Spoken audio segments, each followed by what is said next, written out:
Eh, el tema que me sugirieron tratar hoy día, en realidad puede sonar muy simple, ¿no? Transformación digital en la era post-pandemia. Y todo el mundo está hablando de la pandemia porque la estamos sufriendo. Pero en realidad es un tema que tiene connotaciones mucho más importantes de lo que parece. Por ejemplo, en este momento nos estamos dando cuenta de que la pandemia ha cambiado muchísimas cosas.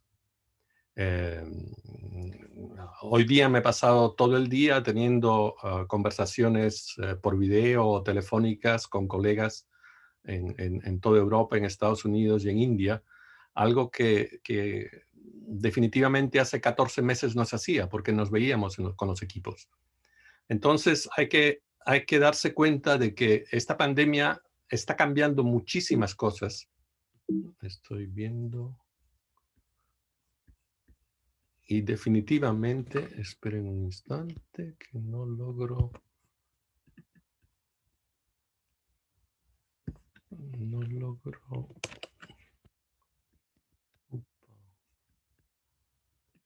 Ahora sí. Definitivamente hay cosas que han cambiado. Como han cambiado rápidamente, tienen el potencial también de cambiar a mediano plazo, a largo plazo. Para mí es un punto de inflexión esta pandemia. Hay cosas que nunca llegarán a ser las mismas. Y lo que quería hacer hoy día era compartir una reflexión sobre el impacto de esta pandemia, el impacto posible, el impacto visto en la transformación digital y algunas lecciones que he aprendido en los ya muchos años de carrera sobre la transformación digital, porque el impacto de la pandemia es un hecho más de los muchos que ha afectado las diferentes olas, podríamos llamarlas, de transformación digital. La pregunta importante es, ¿cuál es el impacto? ¿Y en qué se diferencia? Y lo que quisiera compartir también es, creo sinceramente que es muy importante hacernos esta pregunta en este momento. Y en cuanto a las lecciones aprendidas en toda mi carrera sobre la transformación digital, lo que quería compartir es la dicotomía que existe entre digitalizar y transformar, el rol de la gestión de cambio como componente principal del éxito y en el caso de que estén en una transformación digital, de que vuestra empresa esté en una transformación digital o que quieran lanzarse a una transformación digital, ¿cómo reconocer el progreso? ¿Cómo reconocer que las cosas están bien o están mal?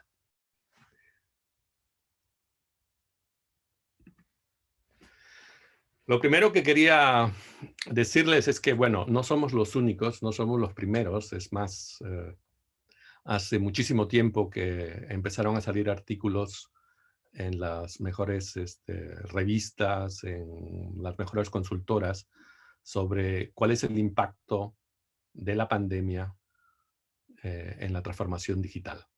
El primer artículo que he encontrado ha sido de julio del año pasado. Y siguen saliendo. Cada vez más hay datos, hay estudios, hay cosas que son menos anecdóticas y más formales que dicen que sí, ha habido un impacto importante y ese impacto es estructurante, significa que ese impacto cambia el curso de las cosas. Como anécdota, hace algunos días había un seminario en el MIT sobre transformación digital, el mismo título, después de la pandemia, al cual por casualidad asistí porque tengo unos amigos que son alumni del MIT. Y buscando en la red encontré que hay un profesor o alumno de la Católica que acaba de publicar el 14 de mayo un artículo sobre perspectivas sobre la transformación digital relacionada con la pandemia. O sea, es un tópico de interés importante en el mundo de los negocios, el mundo de las organizaciones. Como pueden ver en la columna izquierda, no solamente consultoras importantes o revistas, sino organizaciones importantes, el Banco Mundial, la UNTAC, el World Economic Forum, se están preocupando de cuál es el impacto de esta pandemia. Lo primero que hay que reconocer es que ha habido mucho impacto. Hay cosas que han cambiado y han cambiado muy rápido, han cambiado bastante. La broma esta la quise poner porque estaba en todo lado. ¿Quién ha liderado la transformación digital? La broma era que se le acusaba al COVID de haber sido el agente de cambio, el acelerador, el catalizador, pero en realidad lo que ha pasado con la pandemia es que muchísimas cosas han cambiado, pero no necesariamente ha habido una transformación digital. En algunos casos ha habido un poco de transformación, en algunos casos ha habido bastante de digitalización, pero no necesariamente la pandemia ha creado las condiciones para que las empresas se transformen de una manera tan radical. En algunos casos se puede decir que ha acelerado procesos, ya los ha acelerado muchísimo, pero llegar a decir que la pandemia ha liderado la transformación digital es una broma, ¿no? ¿Cuál ha sido el impacto? Imagínense, ¿no? Yo vivo en Madrid, en España. El 13 o 14 de marzo 2020 nos dieron orden de encerrarnos y en Madrid fue muy, muy duro. Estuvimos casi 2 meses y medio encerrados en la casa, sin poder salir. Tengo amigos en otros países que me decían, bueno, nosotros podemos salir 1 hora al día, podemos salir 1 kilómetro cerca de la casa, podemos salir, si escribimos un papel, un permiso, algo, justificamos la salida, pero aquí no, aquí estamos en casa. Entonces, cuando estás en casa, pues sigues comiendo, sigues necesitando artículos de todo tipo, y no quiero hacerles propaganda, pero definitivamente puedo decir por experiencia propia que Amazon nos cambió la vida. Amazon en España funcionó fantásticamente y bueno, había días en que había 5 o 6 pedidos que llegaban porque entre los lápices, el detergente, unas baterías, cualquier cosa, las cosas llegaban porque funcionó. Y el comercio online ha recibido un impacto enorme, positivo, de la pandemia, ¿no? Tengo un amigo, mitad alemán, mitad español, que dirige una empresa de venta online de origen alemán aquí en España. Y lo que él me decía es el mes de mayo, a fines de mayo, habían vendido todas las piscinas de plástico, todas las piscinas pequeñas, portátiles que se pueden poner en los jardines de las casas, todas las habían vendido en España. No había nada, era imposible comprar una piscina. ¿Por qué? Porque la gente se había asustado, había dicho, uy, esto va a durar todo el verano, hace demasiado calor, entonces por lo menos pongo una piscina de plástico en el jardín y me puedo refrescar. Para decirles a qué nivel el comportamiento de las personas había cambiado.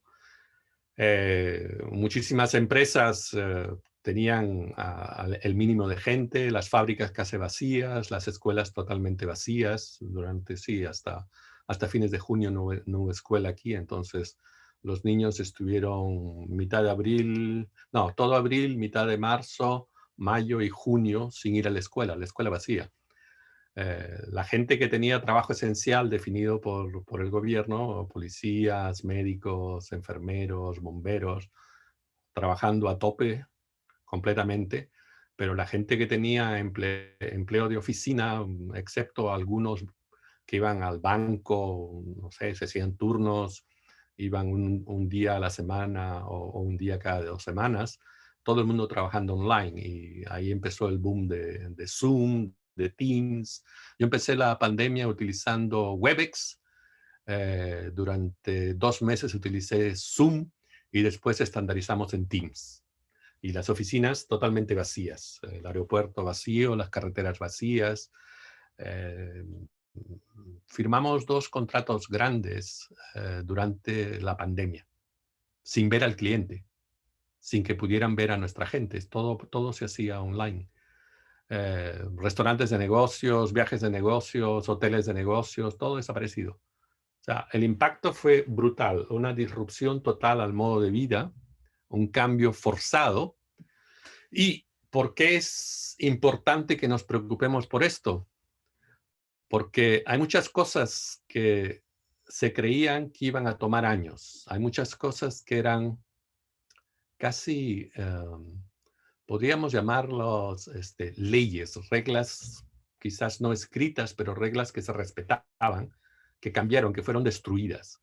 Por ejemplo, uno de mis clientes es un grupo francés de seguros y en Francia no aceptan, primero, no aceptan trabajar en inglés y segundo, no aceptan trabajar con gente que está en países lejanos.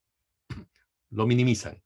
Entonces aceptan trabajar en francés con gente de Marruecos o de Túnez, porque se habla francés, pero digamos que por cada 100 que trabajan en Túnez hay 20 en Francia, en París o en alguna ciudad, para que haya una interfase toda en francés y con muchísima gente eh, hablando cara a cara con el cliente. Después de 2 o 3 meses hemos tenido gente de India dando directamente servicio a clientes franceses, porque se dieron cuenta de que sí sabían hablar inglés y segundo, se dieron cuenta que entre no tener ningún acceso a nadie en las oficinas que estaban cerradas o tener gente en otro país que pudiera hacer el trabajo, era necesario hacer el trabajo. Y lo que yo creo que va a pasar es que esta tendencia va a continuar. El cambio va a seguir acelerándose, habrá nuevas reglas que van a caer y esto tiene un efecto importante en la transformación digital de las empresas que se van a ver obligadas a decidir sobre su transformación digital. Yo creo que la transformación digital es una cosa muy específica. Cada empresa decide cómo hacer su transformación digital, cómo va a digerir el impacto de la tecnología en su modelo de negocio. Y lo que va a suceder es que el riesgo aumenta porque son condiciones nuevas, el impacto negativo puede aumentar muchísimo porque ahora todo el mundo lo está haciendo de una manera más rápida. Hay menos posibilidad de corregir errores. Y en algunos casos hay empresas que se están dando cuenta de que es ahora o nunca, porque si no van a desaparecer. La cantidad de, bueno, sigo un poco las noticias peruanas, la cantidad de empleos y la cantidad de empresas que están desapareciendo en Europa igual es altísima, es enorme. Y hay cosas que nunca van a regresar. Hay restaurantes que nunca van a regresar. O se han reconvertido al delivery o desaparecieron. Entonces, como hay un cambio, y es un cambio que estructura la manera como las empresas pueden tratar de hacer su transformación digital, este cambio es importante y hay que entenderlo. Y hay que redefinir la manera como cada empresa quería hacer su transformación digital, porque la relación con los clientes está cambiando, la relación con los proveedores está cambiando, la relación con el mercado está cambiando, hay nuevas necesidades, hay nuevas expectativas, hay nuevas necesidades de inversión y bueno, hay que preocuparse por responder bien a esta pregunta, si no el riesgo es demasiado alto para las empresas que se olvidan de que esto es un mundo casi nuevo. La primera lección, hasta ahí fue la reflexión y ahora paso a la primera lección que he aprendido en los, digamos, ya más de 30 años de carrera en gestión de informática. Hay una diferencia que es grande entre lo que se llama digitalizar y lo que se llama transformar. Y es lamentablemente un problema porque hay gente que los confunde. Hay gente que cree que comprando tecnología el cambio se produce mágicamente. Hay gente que cree que porque se compran tablets y se las dan a los niños van a comenzar a utilizarlas. Hay gente que cree que porque compran la nueva versión de SAP o de Oracle, la empresa se va a digitalizar, a modernizar y volver eficiente. Y lamentablemente no es cierto. Hay muchas maneras de fracasar en la transformación digital. La manera más cara es comprando tecnología, especialmente las empresas que quieren comprar la última tecnología, porque la tecnología cambia y cambia muy rápido. Y las organizaciones somos seres humanos, cambiamos despacio. Hay que convencernos. En teoría de gestión de cambio hay la clásica ¿qué hay para mí, no? ¿Por qué tengo que escucharte? ¿Por qué tengo que seguir tu ejemplo? ¿Por qué tengo que hacer las cosas de manera distinta si estoy cómodo, tranquilo, haciéndolo a mi manera? Y ahí está esta famosa ley de este profesor Westerman que dio el seminario sobre transformación digital en la era de la pandemia hace 10 días, que dice, bueno, la tecnología cambia y cambia muy rápido, pero las personas no. Las organizaciones no, son un consolidado de personas y hay que convencerlas, tienen su dinámica especial. Entonces, como la tecnología cambia y las organizaciones cambian mucho más despacio, hay que darse cuenta de que para digitalizar, que es utilizar tecnología para cambiar los procesos, o transformar, hay diferencias. Y estas diferencias se pueden explicar por esto. Me inspiré en un artículo de hace muchos años que es muy famoso para la gente que gestiona tecnología. Era el artículo de un señor que era el editor de la revista de negocios de Harvard, que decía, IT doesn't matter. O sea, la informática no importa, la tecnología de la información no importa, pero en inglés se juega con IT, Information Technology, o IT, que es esto no importa. Y el problema es que todo el mundo se focaliza en lo digital, que se asocia a tecnología, y muy pocos se focalizan en la transformación. Y hay gente que cree que por comprar tecnología, conozco algunos bancos que se gastan todo lo que no tienen en comprar tecnología, en apps y esas cosas, pero el impacto en el modelo de negocio es mínimo. El impacto en el crecimiento del negocio es mínimo. El impacto en la satisfacción cliente, bueno, hay clientes más confusos porque la aplicación es muy bonita, pero no funciona como esperabas o no funciona como estás acostumbrado. Y cuando eres un cliente que tienes tus costumbres, tienes tu manera de hacer las cosas, pues no te gusta que te cambien la manera de hacer las cosas. Entonces, para mí este es el verdadero problema de la transformación digital. Se confunde demasiado la tecnología con la transformación, con el cambio. Y encima, adicionalmente, hay un factor muy importante que se olvidan de tener en cuenta. Los que trabajan en lo que se llama el negocio, que es la parte de la empresa, que es el cliente interno de la función de tecnología, del departamento de tecnología, lo van a entender muy, muy rápidamente este comentario.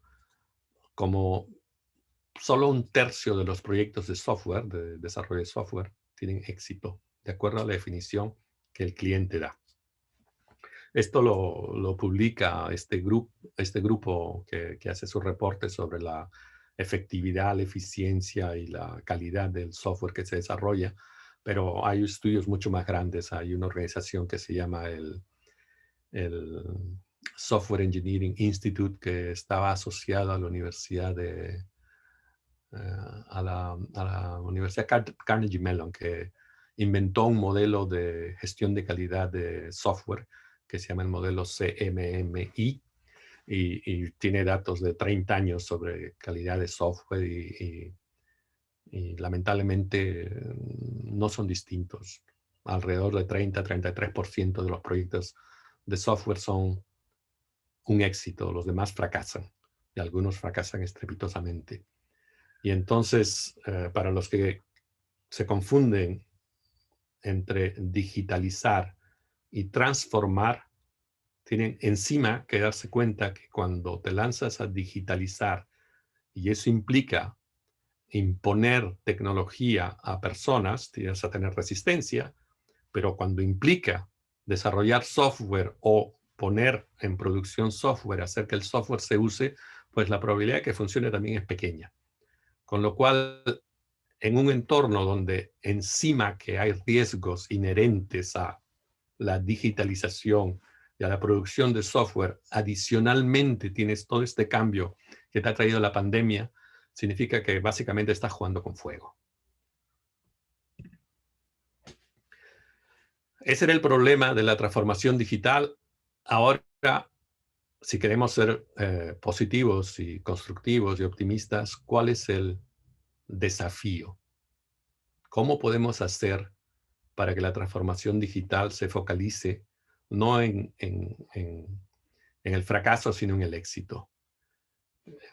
En mi opinión, en mi experiencia, las empresas que he visto, porque ya son casi 15, 16 años trabajando para proveedores de servicios informáticos, escala grande, las empresas que se preocupan en su cadena de valor, en encontrar dónde transformar la cadena de valor, dónde producir más y mejor, esas son las empresas que suelen tener éxito en la transformación. Y esto me hace también pasar otro mensaje, que es una lección que me ha costado mucho aprender. Lo podría traducir a un dicho del refranero, que es: el que mucho abarca, poco aprieta. Los que se lanzan a las grandes estrategias de transformación digital, que implican un cambio total de la empresa, con planes a 3, 4, 5 años y con costos enormes, normalmente son los que fracasan y paran todo después de 12 meses. Los que suelen tener éxito son los que dicen dónde lo estamos haciendo mal, dónde nuestros clientes están sufriendo, dónde estamos destruyendo valor, dónde un cambio a corto plazo, 3 meses, 6 meses, puede crear valor y puede mejorar las cosas. Esos son los que suelen tener éxito.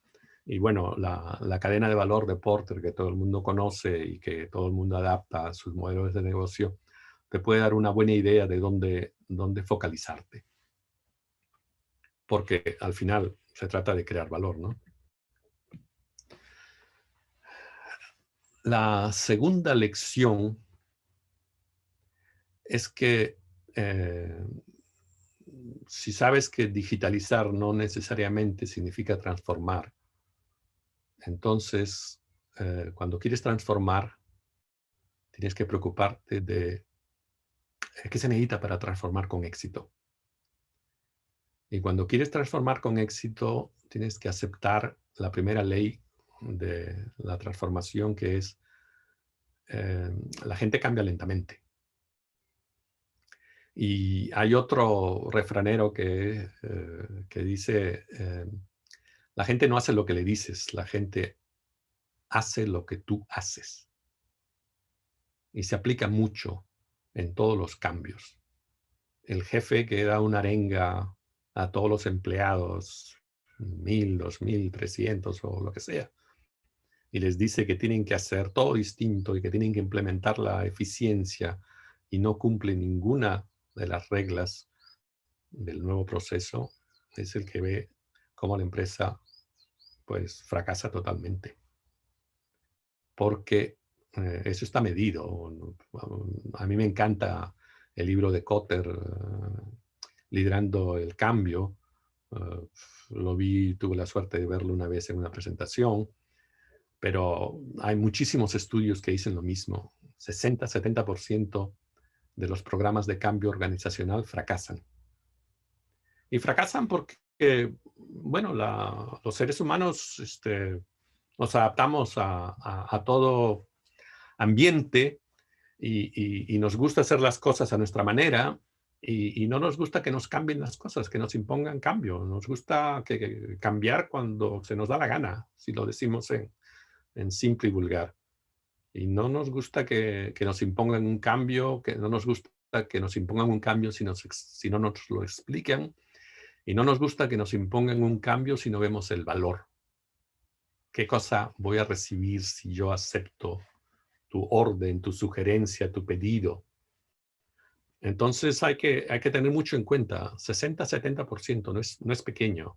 Y si es 2/3 para la digitalización, estamos hablando que cuando hacemos transformación digital, el potencial de error, de fracaso es altísimo. Y entonces tenemos que proceder con mucha cautela. Tenemos que escoger bien las áreas donde queremos transformar. Y tenemos que escoger bien la tecnología que queremos utilizar. Si queremos ser positivos, constructivos, la lección es: solo los líderes de empresa que buscan valor son los que tienen una posibilidad de tener éxito. El ejemplo es lo que mueve a la gente. El líder que se implica con la gente y le pregunta: ¿por qué no quieres hacer esto? ¿Cómo lo quieres mejorar? ¿Qué te parece? Es el líder que suele tener éxito, porque es el líder que crea una relación con el equipo y termina entendiendo por qué hay barreras al cambio, cómo manejarlas, cómo convencer, a quién convencer primero. Y yo lo pongo, una lección de vida es: solo los líderes que buscan valor tienen una oportunidad de tener éxito. Los líderes que buscan poder fracasan. Los que buscan valor sin tener la posibilidad de liderar también fracasan. Esos son los buenos, bien intencionados, pero como no logran convencer porque no tienen poder, pues también fracasan. Y lamentablemente, para mí ese es el factor de éxito. Si no es la tecnología, es el líder, es el equipo de liderazgo. Si no están comprometidos, si no entienden el cambio, si no son capaces de ayudar a la gente a entender el cambio, ayudar a movilizarlos, no va a funcionar. Y la última lección que tenía, estamos bien de tiempo, es: si nos lanzamos en la transformación digital, supongamos que tenemos un buen equipo, tenemos un buen líder, tenemos un buen plan, tenemos aspiraciones que creemos son realistas, tenemos cierta capacidad de visualizar los escenarios posibles. ¿Cómo reconocemos que estamos avanzando en la dirección correcta? ¿Por qué? Porque esto es importante, porque también hay muchísima confusión sobre cuáles son los indicadores de progreso en la transformación digital. Primero, cosas de base. Lo que decía el señor Deming, ¿no? La famosa cita del señor Deming, ¿no? Que in God we trust, all the rest please bring me data. O sea, si no lo puedes medir, no existe. Si no lo puedes analizar, no existe. Es una conversación filosófica. Entonces tienes que definir indicadores de progreso, tienes que definir datos que tienes que capturar con una disciplina, que tienes que revisar con una regularidad, con herramientas, que tienes que asegurarte que la gente entiende la necesidad y entiende cómo hacerlo, porque pueden entender que eso es muy importante, pero si no saben cómo hacerlo, lo van a hacer mal o no lo van a hacer. Con lo cual, la primera enseñanza es, si no lo puedes medir, no existe. Tiene que ser medible, tiene que estar bien definido. Tienes que tener un plan. Y el plan tiene que ser claro, detallado, tiene que compartirse, tiene que hacer que las personas se vean involucradas, tengan un rol. Porque si no tienes un plan, primero, no sabes dónde vas y tampoco sabes dónde estás. No lo puedes reconocer. En hace mucho tiempo tomé un curso de, no sé si en Perú es popular, el PMI, el PMBOK, el Instituto de Gestión de Proyectos. Y en la primera lección tuve un profesor muy divertido que dijo, en gestión de proyectos hay dos pecados gigantescos, pecados mortales que te llevan al infierno del fracaso inmediato. El primero es no tener un plan y el segundo es tener un plan y seguirlo. Porque los planes son para asegurarte de que estás poniendo de una manera documentada, estructurada, todo lo que quieres hacer y para asegurarte de que puedes cambiarlo, porque la realidad cambia. En proyectos informáticos, una de las razones por las cuales que fracasan tanto es que el perímetro de acción, el campo de lo que quiere hacer el proyecto, suele cambiar 2% por mes. Por eso es que todos los proyectos de más de 3 años normalmente están muertos. Esa es una ley de experiencia, ¿no? Cuando uno va de consultor a una empresa que tiene un proyecto informático de 3 años, sabe que eso va a fracasar, que no funciona. Los cambios son demasiado rápidos, constantes, 2% a nivel de cambio mensual. Trata de hacerlo, de calcular la tasa de cambio compuesto a 36 meses y te das cuenta de que al final estás tratando de hacer un proyecto tan distinto al que se necesita que no tiene sentido. Entonces no puedes seguir el plan, tienes que adaptarte cada mes a los cambios que existen. Y la otra cosa que es importante en términos de reconocer el progreso en la transformación digital es lo que se dice mucho es lo de garbage in, garbage out, ¿no? Si lo que estás haciendo es capturar datos que no sirven, pues lo que vas a tener es un análisis, un reporting, un consolidado, un análisis que no sirve, que no tiene ningún valor. Por eso tienes que preocuparte de una manera muy clara a reconocer cuáles son los indicadores que de verdad te pueden ayudar a definir tu transformación digital, identificar el progreso, definir cómo llegas a los objetivos que te has trazado.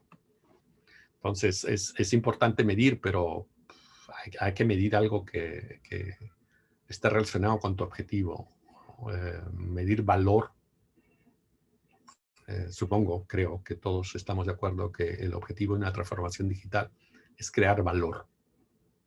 Y por eso he puesto como, de manera un poco para caldear los ánimos, para suscitar algunas preguntas, algunos indicadores incorrectos, ¿no? Que escucho de vez en cuando, ¿no? Como el banco o la empresa de seguros que pone de manera muy orgullosa, ¿no? 36% de nuestros clientes son digitales. Y el año pasado eran 28%.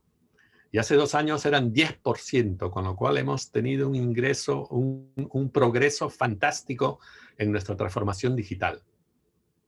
Y como no era cliente mío y el tío me caía mal, yo le hice la pregunta, pero dime, ¿y eso ha impactado tus ingresos? ¿Ha impactado tus costos? ¿Ha impactado la satisfacción cliente?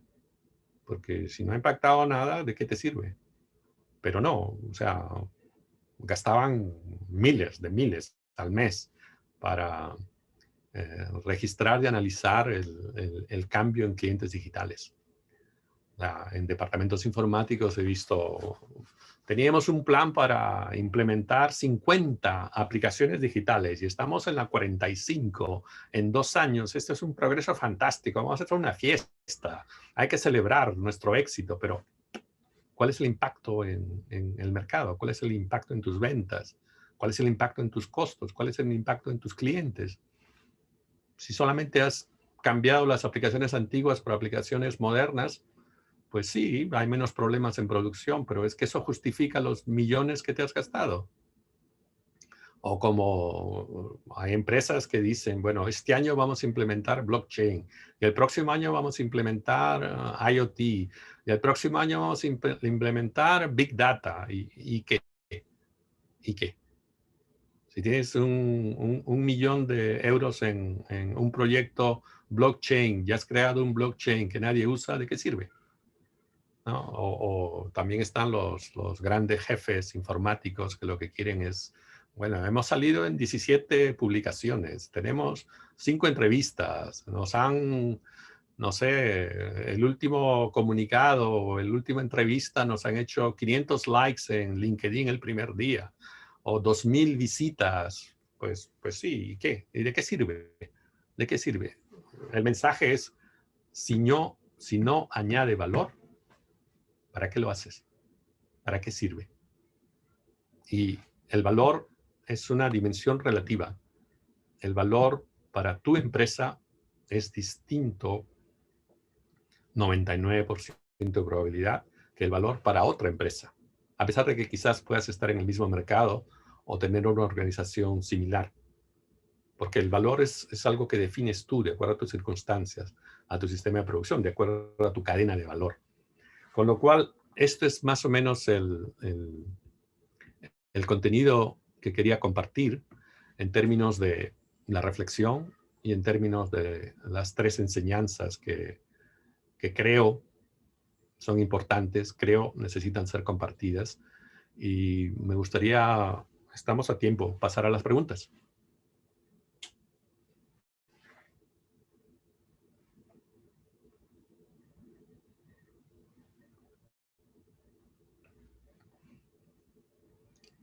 Eve, Emily. Sí, ahora sí, vamos a las preguntas. Uy. Tenemos una pregunta en el chat de Javier Martínez que nos dice, ¿no sería mejor utilizar Design Thinking para conseguir objetivos de valores específicos? El PMBOK es más útil para realizar grandes proyectos. Sí, sí, al final yo en realidad no defiendo ninguna herramienta. Cada herramienta tiene su utilización y al final si es una herramienta de calidad, pero no la puedes manejar en tus manos porque es demasiado grande, demasiado pesada, demasiado pequeña, demasiado resbalosa, pues eres tú el que tiene que utilizar la herramienta. Sí, si es lo que te va mejor, si lo que crees que te ayuda, ¿por qué no? PMI es viejo, ¿eh? PMI, yo me certifiqué hace 20 años. Otra pregunta tenemos de Juan Francisco Seminario. ¿Hay una medición de avance de transformación digital de las empresas en el Perú? No lo sé. Vivo más de 35 años fuera, no lo sé. José Luis Alavedra nos pide algunos ejemplos de transformación digital exitosa. Ah, esa pregunta me encanta. Porque esa pregunta me encanta porque fue el objeto de una apuesta hace como 5 años, después de un evento aquí en Madrid, donde hablaban de transformación digital y seguían hablando de transformación digital y yo dije, le pago una botella de vino al que me dé un ejemplo de verdadera transformación digital. Y al final nadie me lo pudo dar. Éramos como 8 o 10 en una mesa. Y buscando, he encontrado quizás unas 100 referencias de ejemplos que no son verdaderos y he encontrado 2 verdaderos ejemplos de transformación digital. Uno es Netflix y el otro es Amazon. Porque empezaron con un modelo y han cambiado totalmente de modelo de negocio utilizando la tecnología de manera súper inteligente. Google, Facebook nacieron digitales, no se han transformado digitalmente. Genial, muchas gracias. Antes de seguir con las preguntas, los invito a responder nuestra encuesta de satisfacción del webinar de hoy. A los que estén respondiendo les vamos a enviar la grabación del webinar. Y ahora sí, siguiendo con las preguntas. De Juan Damián Bernabé. En su experiencia, ¿ha visto algún estudio sobre el impacto de la metodología ágil en el éxito de proyectos de software? Sí, he visto muchos, muchísimos.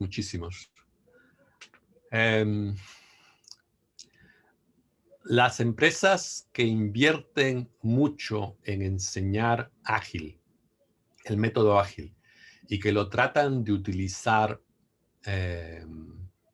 bien, con equipos comprometidos, equipos formados, con un coach para cada equipo, normalmente están muy contentas y suelen obtener resultados visibles.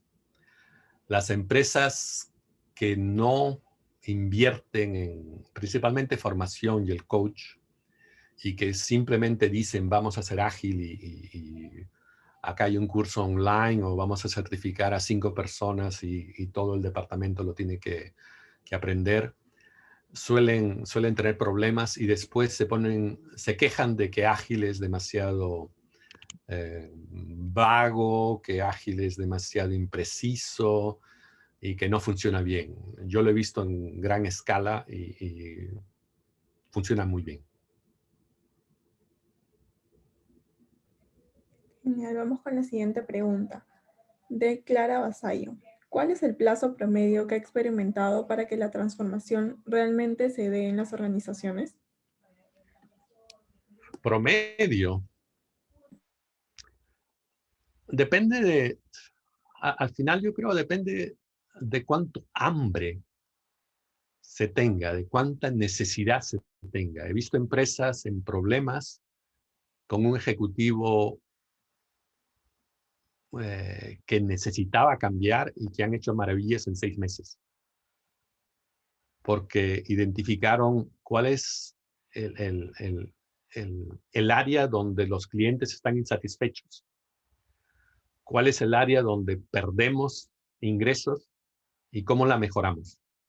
Entonces, por ejemplo, tengo un cliente en seguros y el nuevo consejero delegado mundial lo que hizo fue preguntarles a cada país, eh, si yo te doy, no sé, 20 millones de euros y te digo que me des una inversión a hacer, ¿cuál vas a hacer? ¿Qué me vas a recomendar que invierta? Y al final casi todas las subsidiarias dijeron gestión de siniestros. Y en algunos casos en un año han hecho maravillas. Empresas con 3, 5 millones de clientes en seguros. Pero maravillas auténticas. Reducir el tiempo de respuesta de 3 días a 2 horas, 1 hora. Reducir el tiempo de resolución de siniestros graves de 3 meses a 10 días y de siniestros leves de 1 mes a 3 días. Cosas fantásticas. Muchas gracias. Vamos con la siguiente pregunta de Rafael Elías. Nos comenta, si bien es cierto y concuerdo que la transformación digital es tarea de toda la organización, usar una metodología de Scrum favorece organizar de mejor manera este proceso de transformación en una organización. Yo creo que Scrum no es suficientemente amplio para ayudar en el proceso de cambio organizacional. Tienes que utilizar metodologías de cambio organizacional. Scrum se ocupa de una parte, pero tienes que utilizar otras cosas mucho más potentes. Listo, ahora la siguiente pregunta de Piera Carreras. ¿Cómo lograr una real transformación en la educación básica? Uf, ese no es mi campo, pero tengo hijos que eran pequeños hace 5 años, hace 8 años, y yo creo que para transformar la educación básica tienes que cambiar el modelo totalmente. Tienes que pensar cómo hacen los finlandeses, cómo hacen los países que están muy arriba en la encuesta de PISA. Tienes que poner gente de alta calidad a enseñar. En Finlandia, solo el 10% superior de las universidades puede aspirar a ser profesor de escuela. Solo los mejores. Ahora, muchas gracias. La siguiente pregunta de Edgar Quispe. ¿Qué sector de la economía debería priorizar la transformación digital? Uf, ¿qué sector debería priorizar la transformación digital? Pues ahí sí me pillas, no lo sé. Financieros está bastante adelante en muchas áreas. Aerolíneas, turismo se transformó hace varios años en casi todos los países. Bueno, contenido de televisión se ha transformado totalmente. ¿Qué queda? Eh, Empresas de servicios básicos, lo que se llama utilities en inglés, luz, electricidad, agua, gas, eh,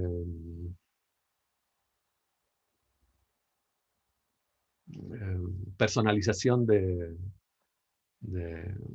ropa, personalización de la construcción. Al final se va a meter en todo. No estoy seguro cuál es el sector que necesita más o que tiene que hacerlo más rápido. Lo pensaré.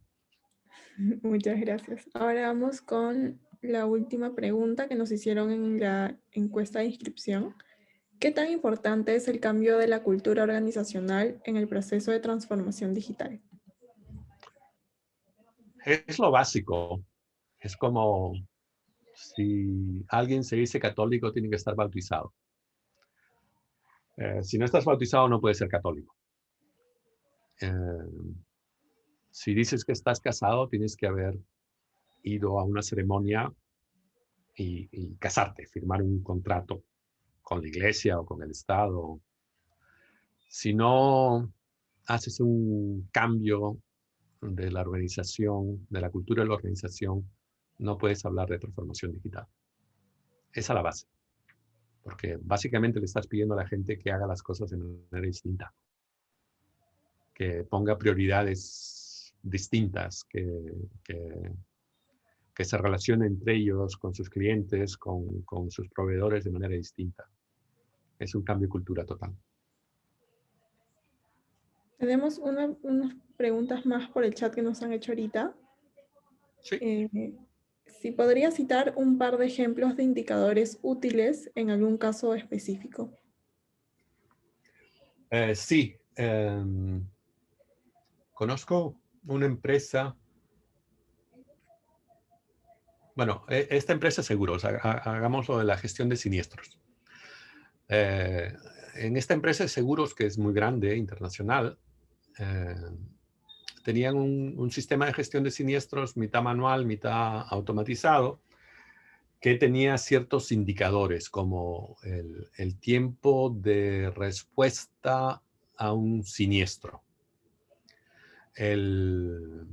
Entonces el cliente llamaba por teléfono y le enviabas un papel, o el cliente enviaba un email declarando un siniestro, o el cliente enviaba el formulario. En Europa hay un formulario de constatación de accidente amistoso, que las dos partes de un accidente de coche tienen que firmar, en el cual solamente se pone la evidencia, ¿no? ¿Dónde está malogrado el coche?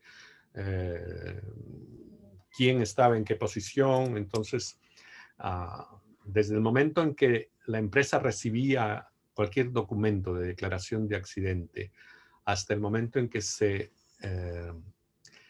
confirmaba al,